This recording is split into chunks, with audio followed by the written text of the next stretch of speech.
The phone lit up once, then again, then a third time. And according to insiders, that third call is the one that changed everything. Immediately starts flowing through that private LLC. You're talking millions of dollars from Turning Point and from Turning Point PAC.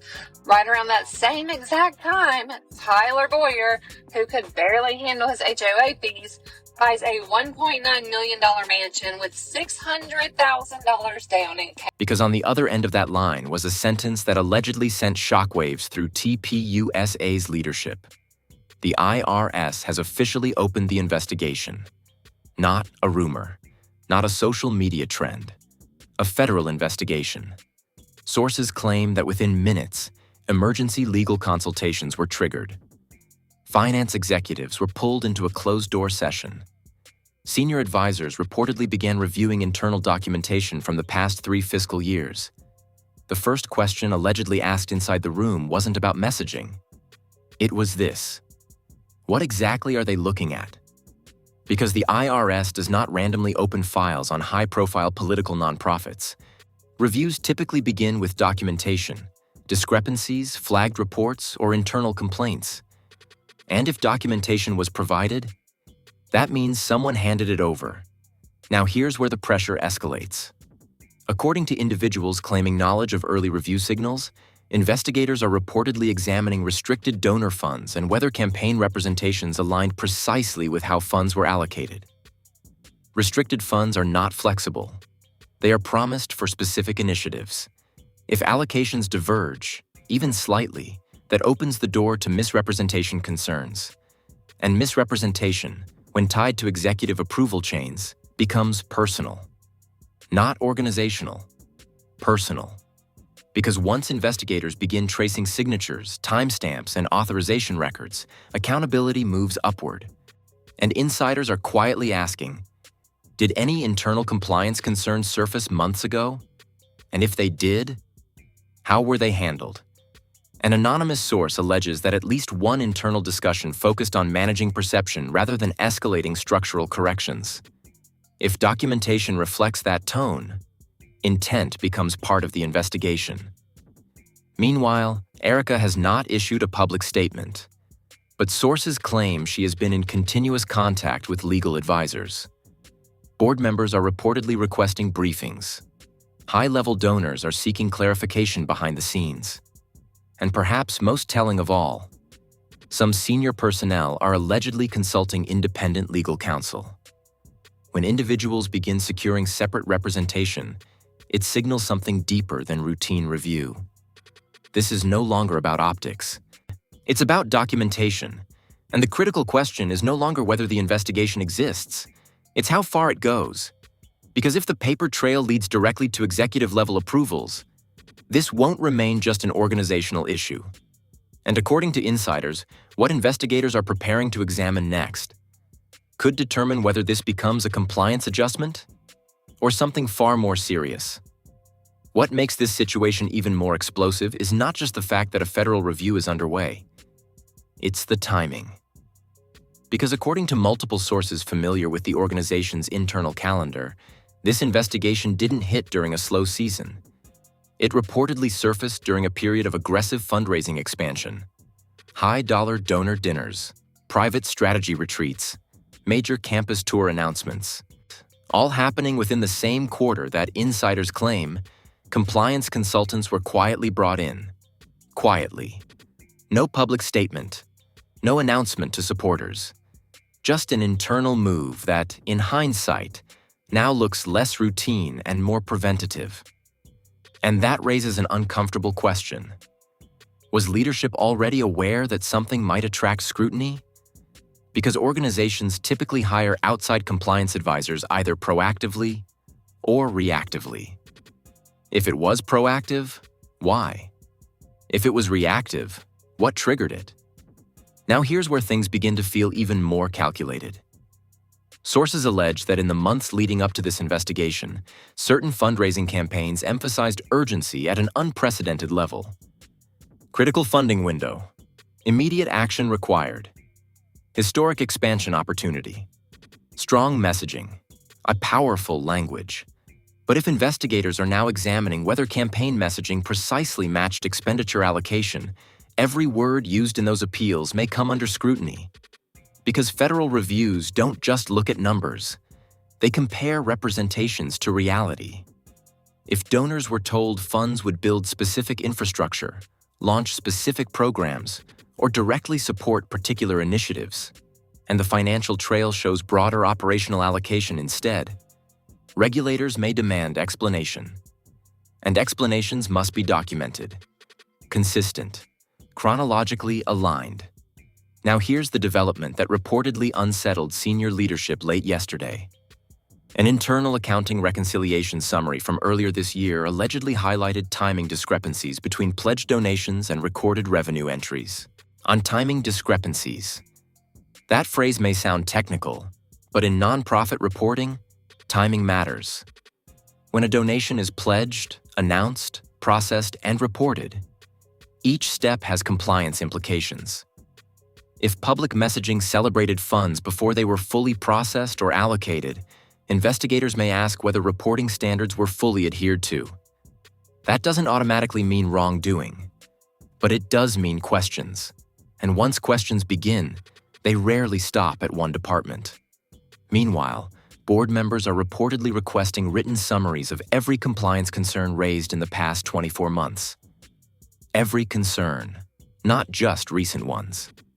Because when federal scrutiny expands, leadership must demonstrate pattern of oversight, not reaction under pressure. If documentation shows that concerns were raised and resolved quickly, and that strengthens defense. If documentation shows delay or internal disagreement, that complicates it. Now here's where things reportedly grew more tense. A source claims that during an emergency advisory call, the possibility of civil penalties was openly discussed. Not as an assumption, as a scenario. Scenario planning only happens when leadership acknowledges risk is real.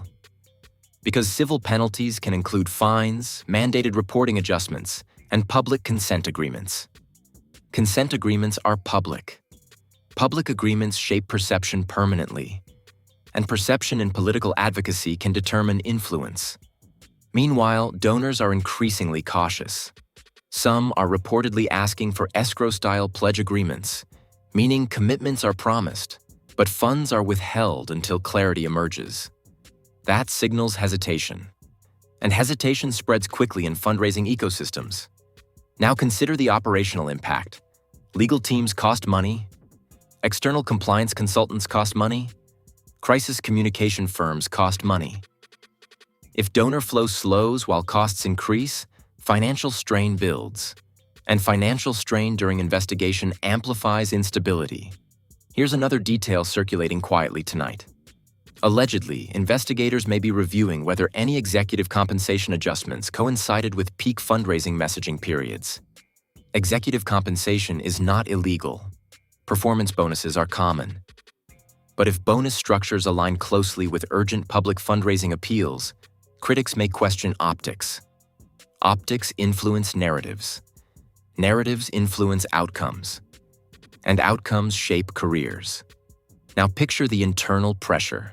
And emails written carefully, meetings documented thoroughly, staff hesitant to speak casually. Because once documentation becomes evidence, culture changes. Everything becomes deliberate, and deliberate environments feel heavy. At this stage, no formal findings have been announced, no violations declared. But the intensity of preparation suggests something significant.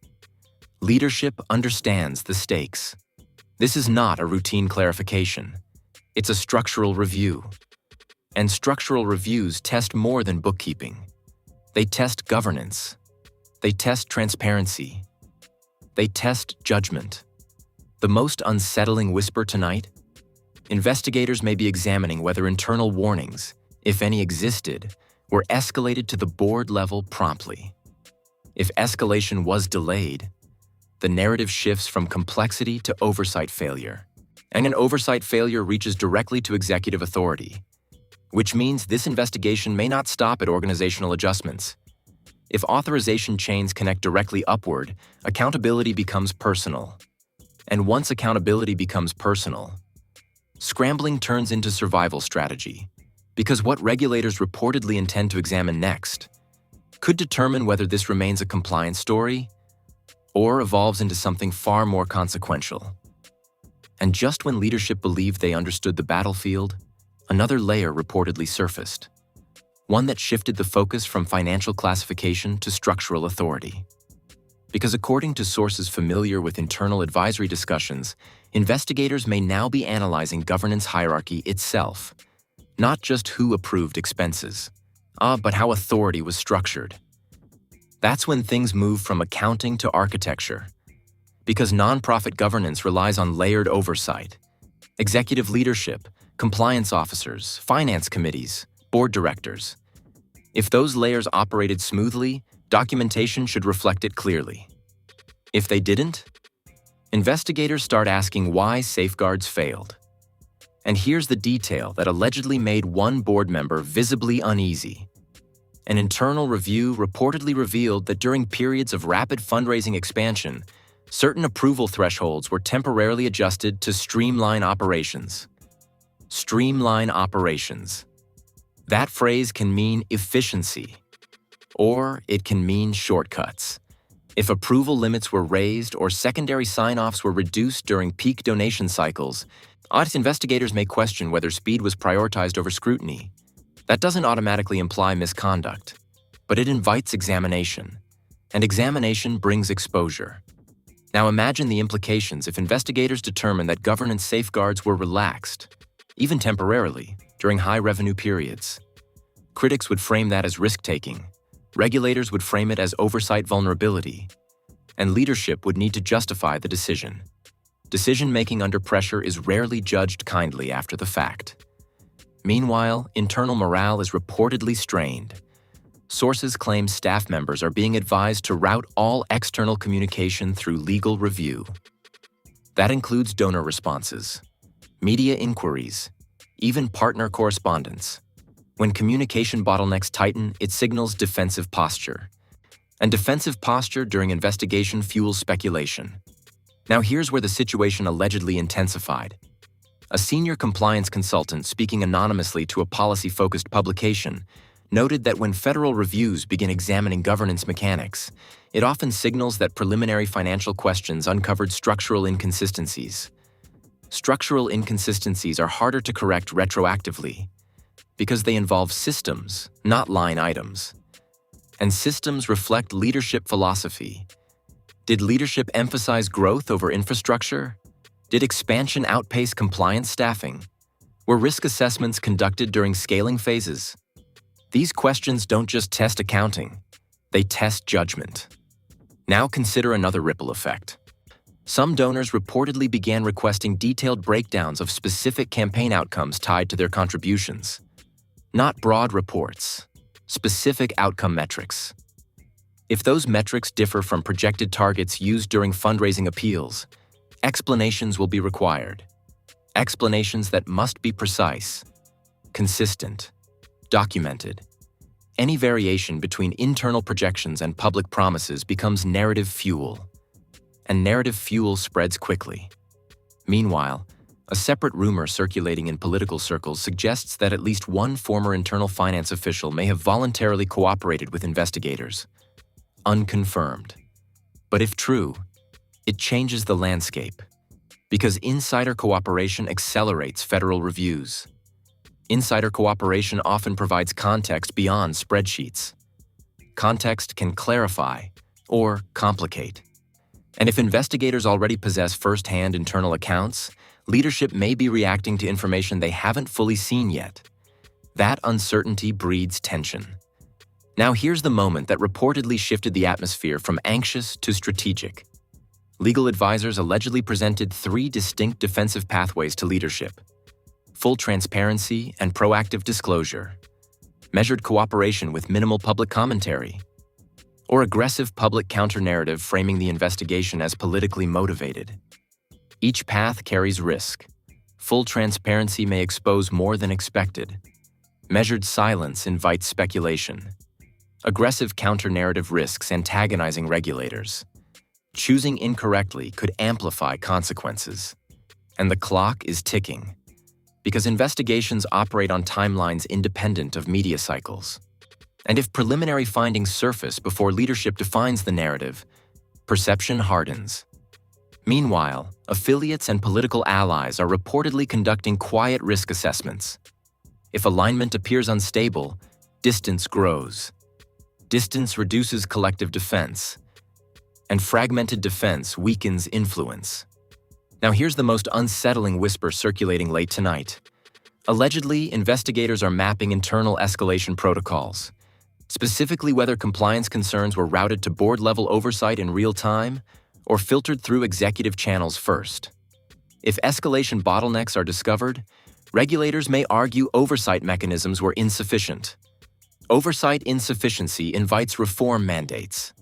Reform mandates invite monitoring. Monitoring restricts autonomy. Autonomy loss in a politically active nonprofit reshapes operational freedom. And operational freedom defines influence. The stakes are no longer theoretical. They're structural. No official enforcement has been announced. No violations formally declared. But the depth of internal preparation suggests leadership understands something critical. This review has entered a phase where governance integrity is under evaluation. And governance integrity isn't adjusted quietly. It's scrutinized publicly. If the next development confirms that executive-level authorization chains are directly connected to questioned allocations, the story won't remain about accounting nuance. It will become about leadership accountability. And once accountability reaches the top, scrambling won't be about managing perception. It will be about preserving position. Because the next signal investigators reportedly plan to examine could determine whether this becomes a compliance correction or a defining crisis. What changed everything wasn't a headline. It wasn't a viral post. It wasn't even an official announcement. It was a single phrase allegedly used during a late-night legal strategy session. Personal exposure risk. That's when the air reportedly shifted inside the room. Because up until now, the framing had been organizational. Compliance review, structural questions, reporting discrepancies. But when legal advisors start discussing personal exposure, the stakes rise immediately. Personal exposure doesn't mean bad press. It means individual liability. And according to insiders, that possibility is no longer theoretical. Sources claim investigators are not only reviewing financial allocations and governance structures, they may also be evaluating executive certifications attached to annual filings. Those certifications matter because they're signed under penalty. When executives sign regulatory documents, they are affirming accuracy. If inconsistencies surface between signed certifications and underlying records, questions become sharper. Not just what happened, but who confirmed this? And what did they know at the time? Now imagine the weight of that. Every signature, every approval, every certification tied to compliance representations. Suddenly, those documents aren't routine paperwork. They're potential leverage points. Meanwhile, insiders claim there has been intense discussion about document preservation protocols. Emails archived, in messages reviewed, access logs examined. Because when federal reviews expand, data integrity becomes critical. Any appearance of missing documentation, even accidental, raises suspicion. And suspicion invites deeper digging. Here's where it gets even more tense. An external political risk analyst publicly stated this afternoon that when nonprofit investigations expand from transactional review to executive attestation review, it often signals regulators are evaluating accountability alignment. Accountability alignment is a technical phrase, but it carries serious weight. It means investigators are comparing internal decision timelines to external disclosures. If internal conversations flagged concerns before public statements were issued, regulators will examine whether public messaging reflected awareness. That's where narratives shift, from complexity to responsibility. Now consider the emotional pressure building behind the scenes. Board members calculating reputational risk, legal advisors outlining defensive posture, donors watching closely, staff uncertain about stability. And at the center, Erika. Sources say she has remained composed publicly but increasingly focused privately. Focused on what?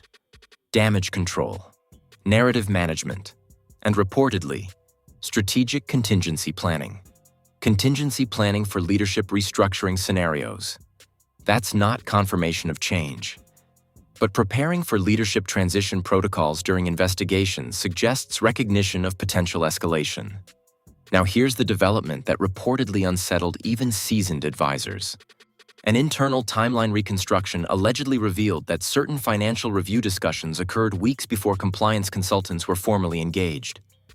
If those early conversations included acknowledgement of discrepancies, even minor ones, investigators may ask, why wasn't corrective action initiated immediately? Timing matters. Delays matter. Documentation of response matters. Because in regulatory review, responsiveness demonstrates governance strength. Delayed responsiveness suggests oversight vulnerability. And vulnerability invites enforcement. Meanwhile, external political allies are reportedly reassessing alignment. Not publicly distancing, but quietly evaluating risk exposure. Risk exposure influences public defense intensity. Less defense means less cover. Less cover means more scrutiny. Now here's the most explosive whisper circulating tonight. Allegedly, investigators may be examining whether internal resource allocation decisions prioritized expansion initiatives while compliance staffing lagged behind.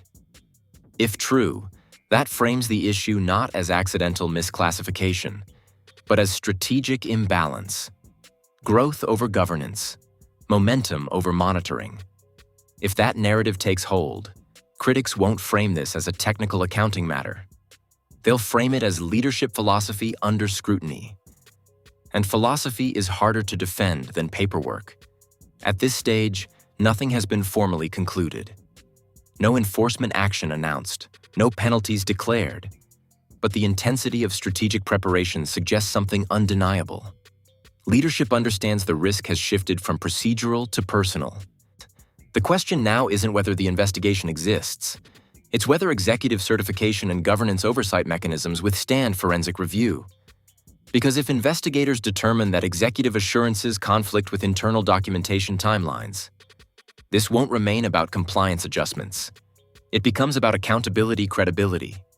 And credibility, once fractured at the executive level, doesn't easily repair. The next development insiders are bracing for? A preliminary regulatory signal, not a final decision. Just enough to shape perception. And if that signal hints at executive-level responsibility, scrambling will no longer be about preserving narrative. It will be about preserving position. Because when federal review crosses into personal exposure territory, the entire trajectory changes. And then came the development that insiders say no one wanted to say out loud. Because up until now, everything has existed in a space of possible, alleged, under review. But late last night, according to someone claiming direct knowledge of internal discussions, legal advisors reportedly began outlining what would happen if regulators moved toward formal findings rather than informal correction. That distinction matters. Informal correction means adjustments. Formal findings mean record. And once something is formally recorded by a federal authority, it becomes permanent. Permanent record changes reputations. Permanent record influences future regulatory interactions. Permanent record follows leadership. Sources claim that during this advisory session, one attorney allegedly used a phrase that shifted the room's temperature: mitigation positioning. Mitigation positioning isn't defense. It's damage control before impact. It means preparing statements, preparing structural reforms, preparing explanations that demonstrate cooperation. That alone suggests leadership is not treating this as a minor review. Now here's where the situation reportedly became even more delicate. Investigators may be evaluating whether any internal reporting channels were bypassed during high-pressure fundraising cycles. If compliance officers were overridden or sidelined, even unintentionally, regulators may see that as governance imbalance. Governance imbalance suggests structural weakness. Structural weakness invites mandatory reform. Mandatory reform can include compliance monitors. Compliance monitors report externally. External reporting reduces autonomy. And autonomy is central to politically active organizations. Meanwhile, donors are not just asking questions, they're calculating exposure. Large contributors often conduct internal legal reviews when affiliated organizations face federal scrutiny. That means this investigation isn't contained to one office. It ripples outward. Legal teams across donor networks may now be reviewing agreements, representations, and reporting assurances. And if those reviews identify inconsistencies, even small ones, external pressure compounds. Now consider another ripple insiders are quietly discussing. Affiliated organizations may be conducting parallel internal audits to ensure they aren't indirectly implicated through shared campaigns or joint initiatives. When parallel audits begin, it signals recognition that risk is interconnected. Interconnected risk multiplies quickly. Here's the most chilling development circulating tonight. Allegedly, investigators may be reviewing executive communications surrounding compliance consultant engagement, specifically the rationale for timing. If documentation shows consultant hiring occurred only after specific concerns were raised internally, regulators may examine whether action was proactive or reactive. Proactive action demonstrates governance strength. Reactive action after internal warnings may be interpreted as delayed correction, and delayed correction intensifies scrutiny. Meanwhile, internal cohesion is reportedly fragile. Sources claim some board members are asking pointed questions about whether executive oversight committees were adequately briefed during earlier expansion phases. If oversight committees were not fully informed of compliance concerns in real time, governance accountability questions widen. Governance accountability widens responsibility. Responsibility spreads upward. Now imagine the tension behind closed doors. Legal advisors mapping potential consent agreements. Finance leaders reconstructing transaction trails. Board members evaluating exposure. Donors waiting. Staff uncertain. And Erika in the center, balancing public silence with private urgency. Because once federal agencies shift from preliminary inquiry to structured assessment, timelines accelerate. Structured assessment leads to documented observations. Documented observations lead to recommendations. Recommendations lead to corrective mandates. And mandates reshape operations. At this moment, nothing has been formally announced. No enforcement action confirmed. But the strategic shift toward mitigation positioning suggests leadership understands something critical. The risk of executive-level implication is no longer hypothetical. And when executive-level implication becomes plausible, crisis response transforms. It stops being about narrative management. It becomes about survival strategy. Now here's the threshold insiders are bracing for. If investigators determine that executive certifications were issued during periods where internal compliance uncertainties existed, the issue escalates beyond allocation classification. It becomes about attestation accuracy. Attestation accuracy is foundational in regulatory governance. If that foundation cracks, credibility fractures. And credibility at the executive level defines longevity. Because once regulators question executive attestation credibility, board confidence can shift. And if board confidence shifts, leadership stability follows. The next development may not be dramatic publicly. It may be subtle. A regulatory letter, a procedural filing, a formal notice. But subtle signals can carry seismic weight. Because in federal investigations, the quiet documents often matter more than loud headlines. And if the next document includes language referencing executive-level review, the scrambling we've seen so far will look like preparation, not prevention. Because at that point, the conversation stops being about what happened and starts being about who is accountable. And that's when the real crisis begins. And just when leadership thought they had mapped every possible scenario, another variable reportedly entered the equation. Not from regulators, not from critics, from inside the board itself. According to multiple sources familiar with the mood behind closed doors, a quiet but serious discussion has allegedly begun around leadership continuity planning. That phrase is careful. It doesn't say removal. It doesn't say resignation. It says continuity. But continuity planning only happens when instability is on the table. And instability suggests the board is at least considering the possibility that executive leadership could become a liability rather than a shield. And sources claim one director reportedly asked during a recent strategy session, "If findings escalate, what protects the mission?" That question is subtle, but it implies something profound. It implies the mission and leadership may not be inseparable. And once that idea enters the room, dynamics shift. Now here's where the pressure intensifies. Legal advisors are reportedly modeling what would happen if regulators require formal public disclosure of preliminary observations before final resolution. Preliminary observations. Those aren't conclusions, but they are official enough to shape headlines. And headlines during federal scrutiny often define public perception long before final determinations are issued. If a document is released referencing governance weaknesses, authorization irregularities, and/or internal escalation delays, even without penalties attached, critics will amplify it instantly. And amplification influences donors. Influence shapes funding. Funding defines power. Meanwhile, an unexpected development reportedly added fuel to internal anxiety. An independent investigative outlet claims it is preparing a feature examining executive oversight patterns across high-growth political nonprofits, and TPUSA is allegedly central to the piece. If media analysis intersects with regulatory scrutiny, narratives compound. Because even unproven allegations gain traction when paired with official investigation language. Now imagine the pressure building in that moment. Legal strategy must align with public relations. Public relations must align with donor reassurance. Donor reassurance must align with board confidence. A one inconsistency can fracture alignment instantly, and fractures widen quickly under scrutiny. Here's another unsettling whisper circulating tonight.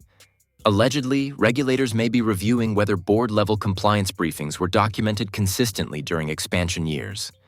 Board-level documentation is critical. If minutes reflect thorough oversight discussions, that strengthens defense. If minutes are sparse or lack detail on compliance topics, regulators may argue oversight depth was insufficient. Oversight insufficiency points directly to governance structure. Governance structure points to leadership stewardship, and stewardship is personal. Now consider the emotional toll. For years, expansion was momentum. Growth was validation. Influence was rising. But now, that same expansion is reportedly being evaluated as a potential stress point on compliance systems. Rapid growth can strain infrastructure. But regulators will ask, was growth matched with proportional governance investment? If compliance staffing and oversight systems lagged behind fundraising acceleration, critics will frame that imbalance as strategic prioritization. Strategic prioritization invites accountability questions, and accountability questions reach upward. Meanwhile, donors are reportedly dividing into two clear camps. Those who believe the investigation is politically motivated and will defend regardless of outcome. And those who are quietly waiting for documentation clarity before renewing commitments. That quiet waiting may be more dangerous than vocal opposition, because silence signals hesitation. But hesitation impacts sustainability. Now here's the moment insiders are bracing for. If regulators issue a formal notice outlining specific areas of concern, even without enforcement action, it creates a public document. Public documents become permanent references. Permanent references affect future partnerships. Future partnerships influence long-term influence. At this stage, nothing is final. But preparation intensity suggests leadership understands that this investigation has crossed into a critical evaluation phase. Not just financial review, not just allocation classification, executive stewardship evaluation. And when stewardship is evaluated, every prior decision is revisited through a sharper lens. Did leadership move quickly when concerns surfaced? Did they communicate upward promptly? Did they invest in governance infrastructure proportionately? Those answers will shape conclusions. Now here's the most critical whisper of all. If even one board member concludes that leadership transition could shield the organization from deeper regulatory exposure, internal momentum could shift rapidly.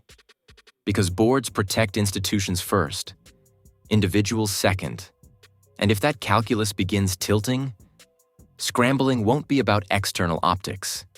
It will be about internal survival. The next development may not arrive in a dramatic headline.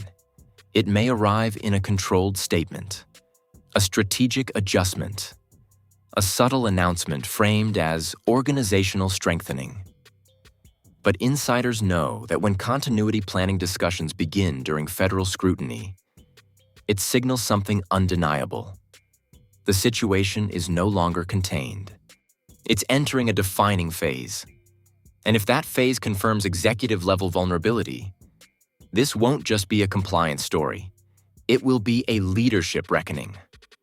And then came the moment insiders say truly changed the temperature inside the room. Not because of a public leak, not because of a headline, but because of a question reportedly asked by outside counsel that no one could comfortably answer. If regulators request executive testimony, are we prepared? Testimony. That word doesn't belong in routine compliance reviews. Testimony belongs in structured proceedings. Structured proceedings mean sworn statements. Sworn statements mean recorded answers under obligation. And recorded answers cannot contradict documentation. According to sources, like that single question reportedly caused an extended silence during a late-night advisory session.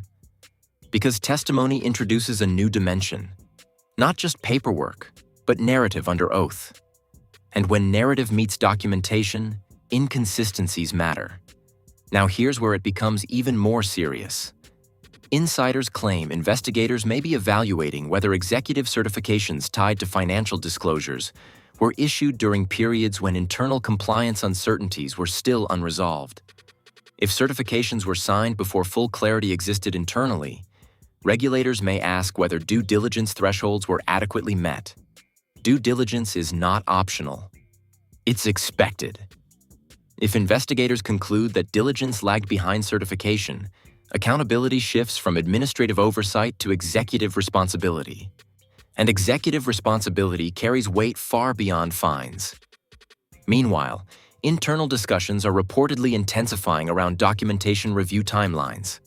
Legal advisors are allegedly reconstructing internal email threads, meeting notes, and approval chains to ensure narrative consistency. Because in regulatory matters, consistency is everything. If one document suggests immediate action and another suggests delay, regulators focus on the gap, and gaps become leverage points. Here's another development circulating quietly. A financial compliance analyst familiar with nonprofit regulatory patterns publicly stated that when investigations begin mapping escalation protocols, specifically how concerns were routed and when, it often signals regulators are evaluating systemic governance resilience. Governance resilience means whether systems were built to withstand stress.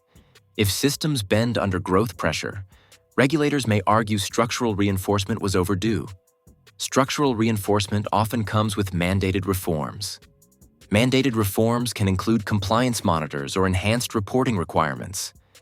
Enhanced reporting reduces flexibility. Reduced flexibility reshapes influence. Now consider the broader political ecosystem. Affiliated organizations are reportedly conducting internal compliance spot checks, not because they're implicated, but because proximity to scrutiny increases sensitivity. When parallel reviews begin elsewhere, it reflects recognition that reputational ripple effects are real. Ripple effects compound pressure. Meanwhile, donors are requesting more than reassurance. They're requesting data. Specific breakdowns, specific timelines, specific governance explanations. If responses vary even slightly between donors, inconsistencies could surface. And inconsistency during investigation fuels suspicion. Now here's the most unsettling whisper circulating tonight. Allegedly, regulators may be examining whether compliance staffing levels were proportionate to organizational growth during peak expansion years. If fundraising doubled but compliance oversight staffing did not scale accordingly, regulators may question whether governance infrastructure was adequately prioritized. Prioritization decisions reflect leadership philosophy, and leadership philosophy becomes relevant when oversight gaps are identified. At this point, no official enforcement action has been declared, but the intensity of scenario modeling suggests leadership understands that escalation remains possible. And escalation changes posture, from defensive to preparatory, from reactive to strategic. The emotional weight inside leadership circles is reportedly immense, not public panic, but quiet recalibration. Because once federal scrutiny touches executive-level certification and governance architecture, every next move carries consequence. If testimony is requested, preparation must be flawless. If formal observations are issued, response must be precise. If reform mandates appear, implementation must be immediate. Any hesitation could redefine perception.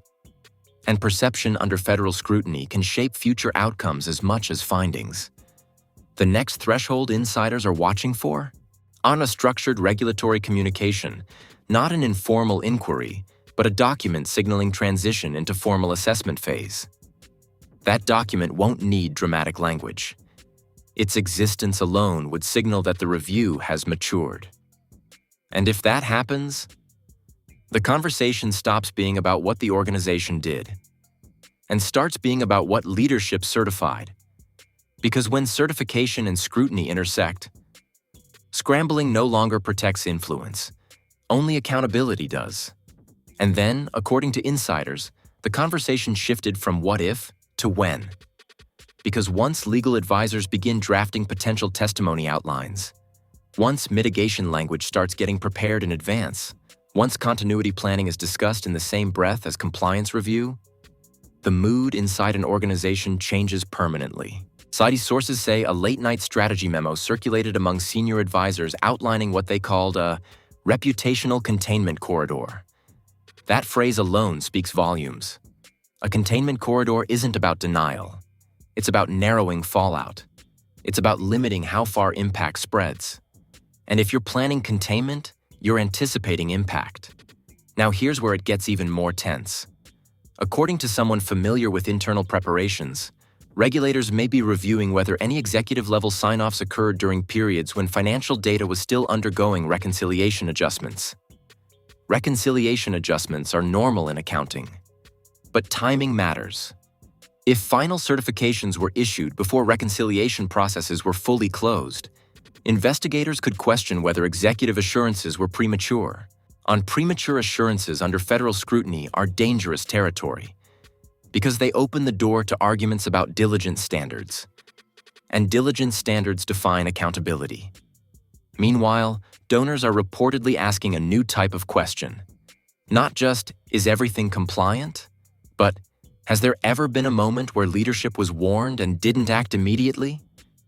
That question cuts deeper, because it shifts the focus from error to awareness. Awareness changes everything. If awareness existed, response speed becomes the issue. If response speed was delayed, scrutiny intensifies. Now consider what insiders are allegedly discussing tonight. There may be internal documentation that reflects concern over narrative optics in parallel with compliance conversations.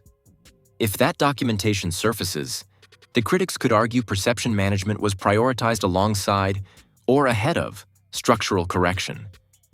Even if that interpretation is unfair, perception during federal review is powerful, and perception can drive regulatory tone.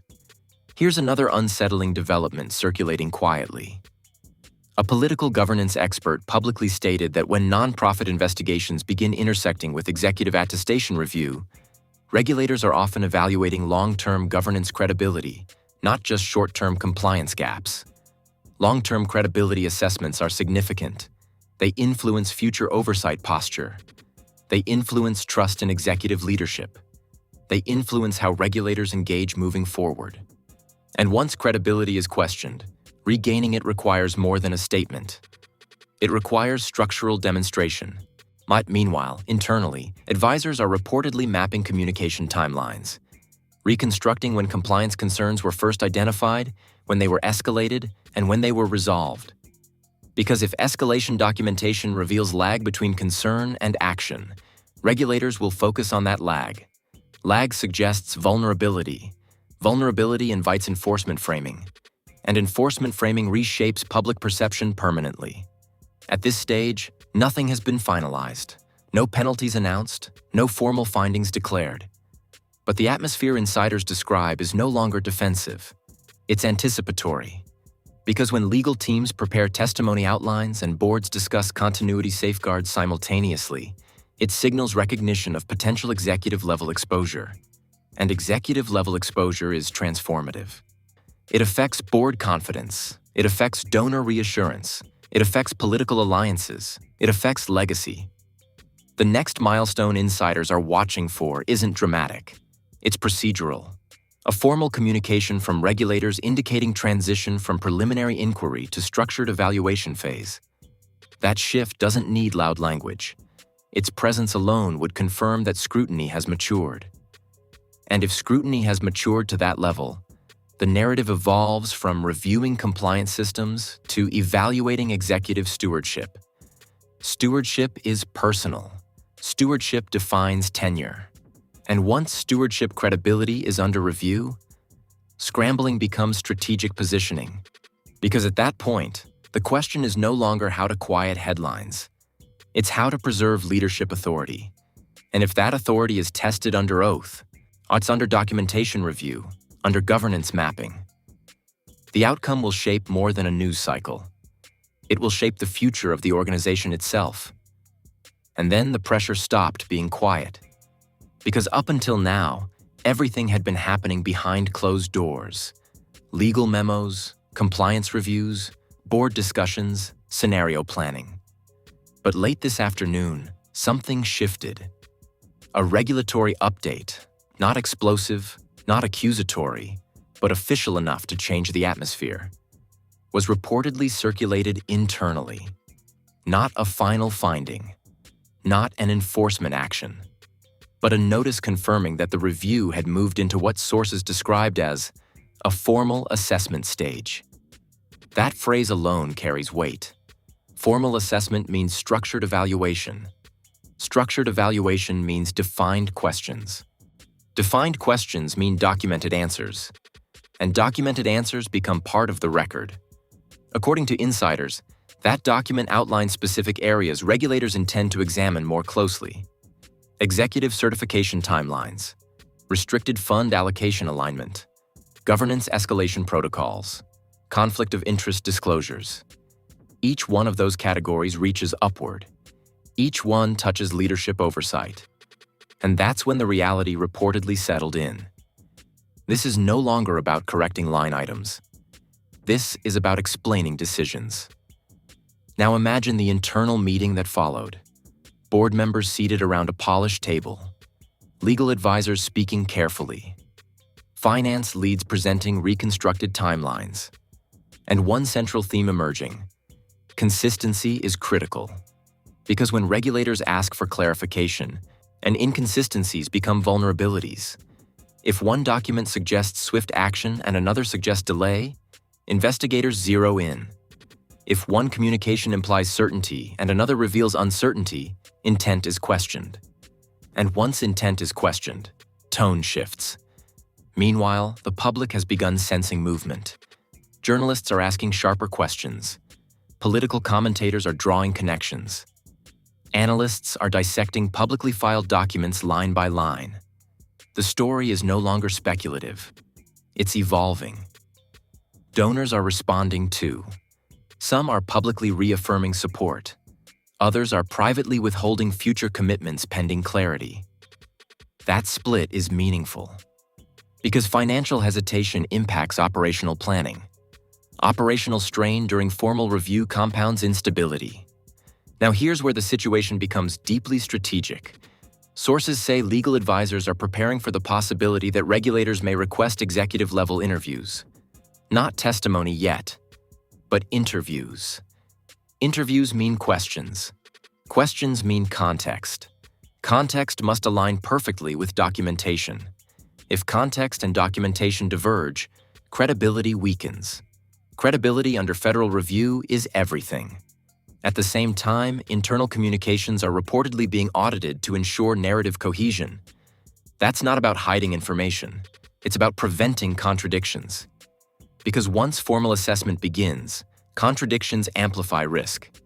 Here's another development insiders are watching closely. A board subcommittee has allegedly been tasked with reviewing executive authority parameters and compliance reporting flows.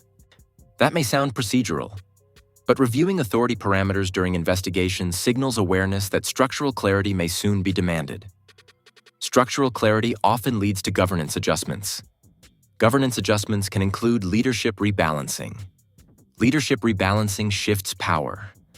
Power shifts create ripple effects. Meanwhile, the broader political ecosystem is reacting. Affiliates are issuing neutral statements emphasizing transparency.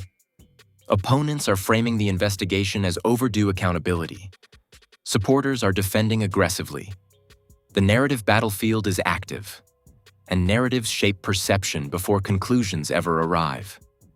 Now consider the weight sitting on Erika. Public silence continues. Private pressure intensifies. Because once regulators formalize assessment scope, the margin for error shrinks dramatically. Every statement must be exact. Every explanation must be supported. Every timeline must align. Any deviation becomes headline material. The most critical development now? Regulators are reportedly evaluating whether executive certifications accurately reflected internal awareness levels at the time of filing. If awareness of potential discrepancies existed, but certifications did not reflect ongoing review status, investigators may question disclosure completeness. Disclosure completeness defines integrity. Integrity defines tenure. At this moment, nothing has been decided, but the trajectory is clear. This is no longer a background compliance check. It is a structured evaluation of governance and executive oversight.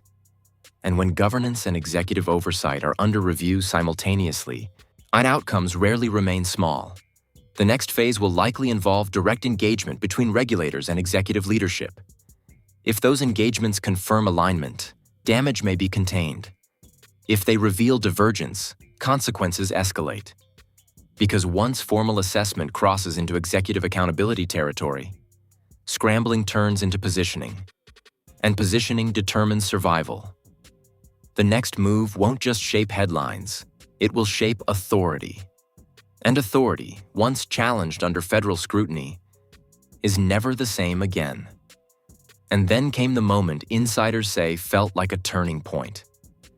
Not because of what was announced publicly, but because of what was quietly acknowledged internally. According to multiple sources familiar with the situation, legal counsel reportedly advised leadership to prepare for the possibility that portions of the review could eventually become public record through regulatory summary disclosures. That changes everything. Because once even partial findings enter public record, regardless of severity, the narrative shifts from under review to officially documented. And official documentation carries a permanence that speculation never does. Sources claim that during a closed-door board discussion, one director allegedly asked a question that cut through the room. If this document becomes public, can we defend every sentence? Every sentence. That tells you the level of scrutiny being anticipated. Because it's not just about whether funds were allocated correctly. It's about whether the reasoning, the timing, and the oversight mechanisms withstand external reading. Now here's where the stakes climb even higher. Insiders say regulators are reportedly focusing heavily on escalation pathways, specifically how internal compliance concerns moved from staff-level review to executive-level awareness. That matters, because if escalation documentation shows smooth upward reporting, leadership demonstrates diligence. If it shows delay, filtering, or incomplete briefing, investigators may question governance transparency. Governance transparency is foundational. If transparency is perceived as partial, scrutiny intensifies. Meanwhile, political observers are beginning to shift tone. Early commentary framed the situation as routine scrutiny. Now analysts are asking whether executive oversight practices will become central to the final assessment. That shift is subtle but significant. Because when oversight becomes the focus, the conversation becomes personal. Oversight belongs to leadership. Leadership carries certification responsibility. Certification responsibility defines accountability. At the same time, donors are reportedly requesting direct briefings from board representatives rather than executive staff. That signals something important. It signals donors want assurance from governance, not just management. And when governance is asked to reassure independently, it reflects trust recalibration. Trust recalibration during federal review is never casual. Now here's another detail insiders are watching closely. Legal advisors have allegedly begun preparing narrative consistency matrices, internal documents mapping regulatory questions against documented timelines, like the executive certifications and public statements. That's not routine preparation. That's forensic alignment strategy. Because if regulators identify any discrepancy between public messaging and internal documentation, credibility suffers. And credibility under formal assessment is a fragile asset. Here's where the tension deepens. Sources say the board has quietly requested a full reconstruction of decision-making chains tied to the highest-profile fundraising cycles over the past 2 years. Not because wrongdoing is confirmed, but because regulators may interpret those cycles as stress tests for governance resilience. If governance held strong under pressure, defense is stronger. If governance lagged under pressure, regulators may view it as structural vulnerability. Structural vulnerability invites reform. Reform can include external compliance monitors. External monitors reduce autonomy. Reduced autonomy shifts influence. And influence defines political relevance. Now consider the psychological pressure on leadership. Publicly silent, privately calculating, aware that every document signed over the past several years may now be read in a different light. Because investigations don't just evaluate actions, they evaluate patterns. And patterns tell stories regulators care about. The most unsettling development circulating tonight? Investigators may be cross-referencing executive certifications against internal reconciliation notes that were still open at the time of filing.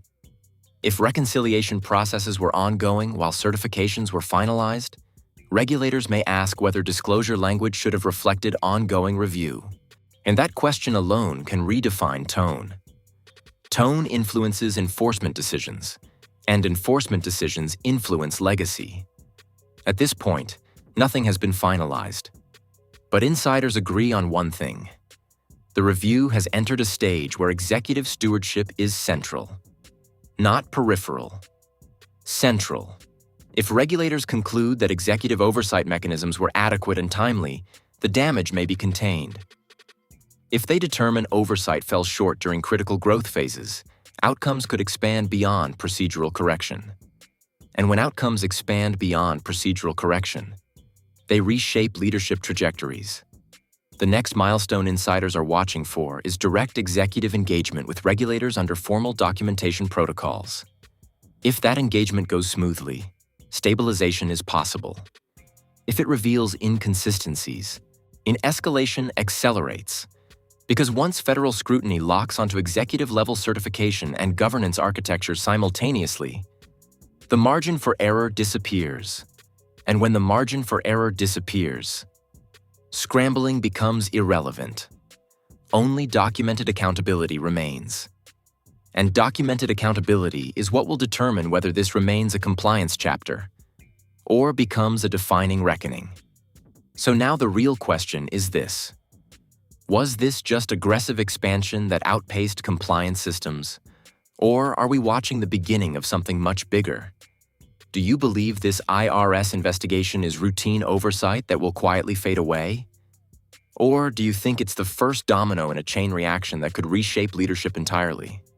Because if regulators push deeper into executive certifications, if board-level oversight gaps become public, if donor confidence starts shifting in real time, this story doesn't end with paperwork. It ends with consequences. And here's what makes this moment critical. Silence won't last forever. A formal response is coming. Documentation will surface. And when it does, it will either calm the storm or ignite it. Drop your thoughts below.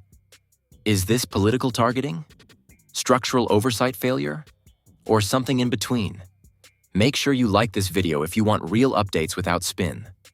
Subscribe if you want every development broken down the second it drops. And turn on notifications, because the next regulatory move could happen quietly. But the impact won't be quiet at all. This situation is evolving fast. And if even one key finding confirms executive-level vulnerability, the scrambling we've seen so far will look mild compared to what comes next. Stay tuned, because this isn't over, not even close.